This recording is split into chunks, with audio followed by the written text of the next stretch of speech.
Senhor esteja convosco. Ele está no meio de nós. Proclamação do Evangelho de Jesus Cristo segundo Mateus. Glória a vós, Senhor. Naquele tempo, Jesus deixou as multidões e foi para casa. Seus discípulos aproximaram-se dele e disseram: Explica-nos a parábola do joio. Jesus respondeu: Aquele que semeia a boa semente é o Filho do homem. O campo é o mundo. A boa semente são os que pertencem ao reino. O joio são os que pertencem ao maligno. O inimigo que semeou o joio é o diabo. A colheita é o fim dos tempos. Os ceifadores são os anjos. Como o joio é recolhido e queimado ao fogo, assim também acontecerá no fim dos tempos. O Filho do Homem enviará os seus anjos e eles retirarão do seu reino todos os que fazem outros pecar e os que praticam o mal. E depois os lançarão na fornalha de fogo. Ali haverá choro e ranger de dentes. Então, os justos brilharão como o sol no reino de seu Pai. Quem tem ouvidos, ouça. Palavra da salvação. Glória a vós, Senhor. Que as palavras do Santo Evangelho perdoem os nossos pecados. Amém. Meus queridos irmãos, a liturgia de hoje traz para nós a explicação da parábola do joio e do trigo. Então, para que a gente possa se situar um pouquinho no contexto, nós estamos ali, no capítulo 13 de São Mateus, onde ele fala sobre as parábolas do reino dos céus, e ali, diante da realidade que Deus percebe e quer ensinar aos seus filhos, no versículo 24 ele traz, capítulo 13, versículo 24, ele traz a parábola do joio e do trigo, muito conhecida, que não foi a liturgia de hoje. Hoje nós estamos dando continuidade à liturgia de ontem. Ontem a gente falava sobre a semente, né? Semente de mostarda, o fermento, também para dizer como é o reino dos céus. Meus queridos, na liturgia de hoje, no Evangelho de hoje, Deus quer explicar a nós o que é que está acontecendo, não é? O que será que está acontecendo? Vejam, Deus escolhe a casa, diz o Evangelho. Naquele tempo, Jesus deixou as multidões e foi para casa. Casa, um lugar onde nós precisamos entender melhor as coisas, onde nós precisamos buscar os melhores entendimentos para ir treinando o nosso coração da melhor forma possível. Esta perícope, tirada do Evangelho de Mateus 13, ela vem para nós como algo que deseja explicar ao nosso coração as intenções que estão no coração de Deus. Deus quer que eu seja dele, inteiramente dele. E ele vem relembrando para nós que no nosso coração, aqui, também existe uma terra que precisa ser cultivada, que precisa ser uma terra fértil, e que nessa terra existe uma boa semente. Porém, a gente às vezes fica pensando assim, né? Maldade e bondade, joio e trigo. É assim que a gente tem que imaginar o Evangelho de hoje, essa explicação do Evangelho de hoje. O joio corresponde ao mal, o trigo corresponde à bondade, ao desejo de melhorar, ser bom. Meus queridos, a maldade e a bondade existem dentro do coração de todas as pessoas, de todo o ser humano existe ali, olha, a semente do mal. Poderíamos chamar de concupiscência. Talvez pecado original. Mas também existe a semente boa, a faísca de Deus, como diz os documentos da igreja. Algo que só Deus tem acesso e que Ele colocou ali, no coração de cada ser humano.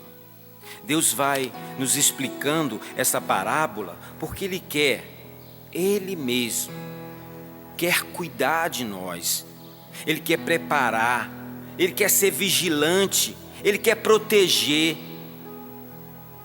E essa sementeira que sou eu, essa terra boa e essas sementes que estão plantadas aqui no meu coração precisam dar bons frutos. Porém, mesmo com esse desejo amoroso do nosso Deus, parece que às vezes a gente meio que adormece. Acho que a melhor palavra seria essa, né? Adormece. E permite que o inimigo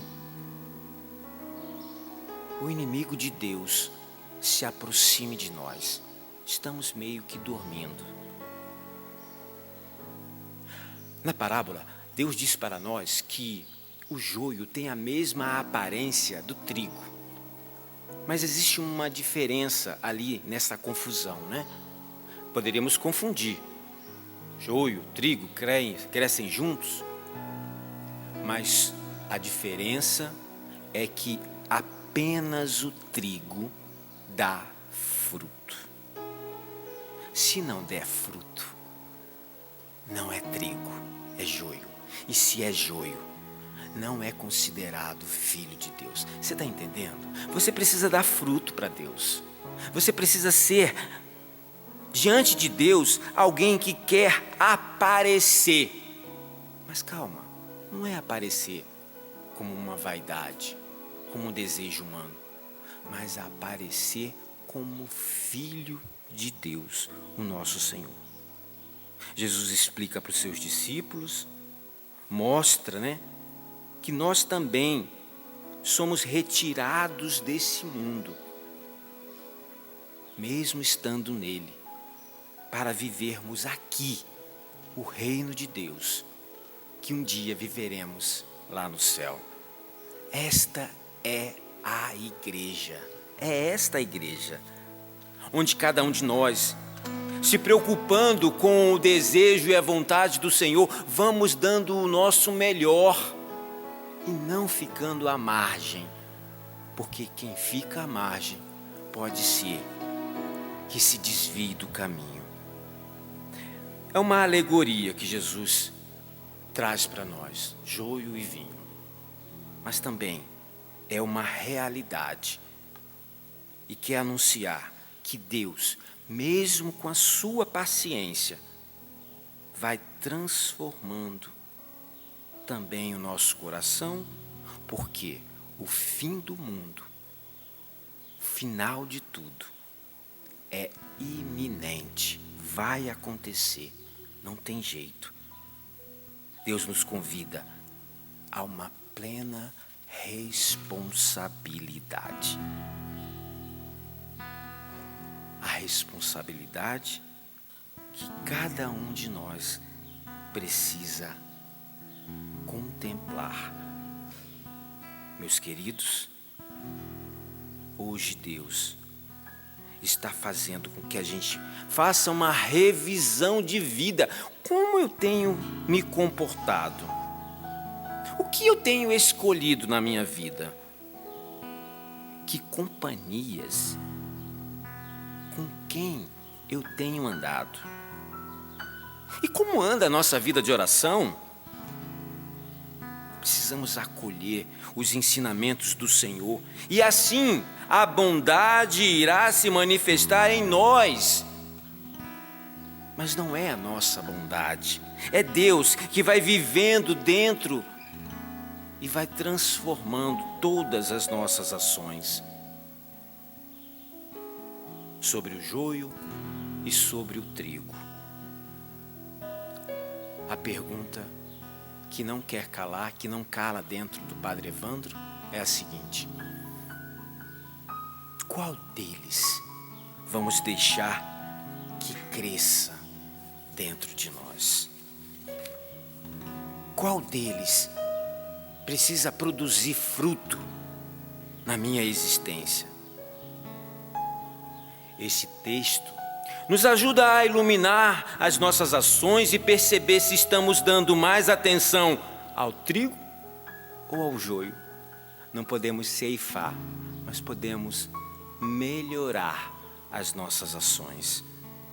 E assim, seguindo em direção à santidade. Uma santidade que Deus quer, Ele quer.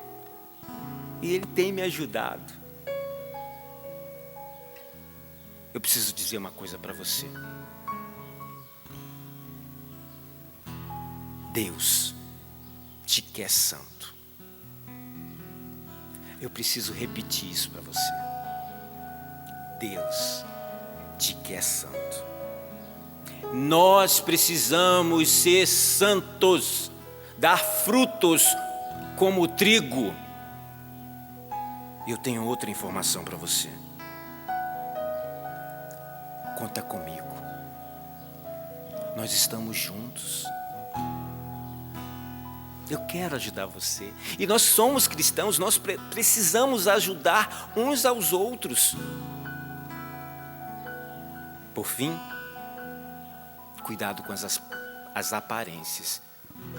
Porque as aparências, diz um autor, elas enganam. Quem é o semeador? O que significa o campo? O que é uma boa semente? Quem é o joio e quem é o trigo? Quando se dará a colheita? Quem serão os ceifadores? Tudo converge para o ensinamento do agir correto, a vontade de Deus. Eu quero, Senhor, eu quero fazer a tua vontade, eu quero dar fruto, Jesus. Nós estamos te pedindo agora nesse momento, vem sobre nós, derrama em nossos corações a graça de sermos verdadeiramente filhos do Senhor. Nós não aguentamos e não queremos que o joio cresça no nosso coração. Por isso te pedimos, vem, Senhor Jesus, inunda todo o nosso ser. Apenas um toque lhe bastou, apenas um toque lhe curou. Toca o nosso coração, Senhor. Apenas um toque lhe bastou, apenas um toque lhe salvou. Apenas um toque. Apenas um toque lhe bastou, apenas um toque lhe E vai se entregando ao Senhor e vai pedindo, Jesus, eu preciso. Um toque. Eu preciso do seu toque hoje na minha vida. Eu não aguento mais ser joio. Eu quero produzir fruto. E fruto que permaneça. Quero ajudar os meus irmãos. Eu quero ser santo. Apenas um toque. Apenas um toque lhe bastou. Apenas um toque. Apenas um toque lhe curou. Apenas um toque lhe bastou. Apenas um toque lhe salvou. Receba o poder de Deus na sua vida nesse momento. Apenas um toque do Senhor. Apenas um toque que se realiza no nosso meio. Obrigado, Senhor. Bendito e louvado seja, porque tem tocado o teu povo, tem nos ensinado, e nós queremos nos decidir pelas boas ações para assim nos tornarmos verdadeiros filhos do Deus Altíssimo. Apenas um toque. apenas um toque.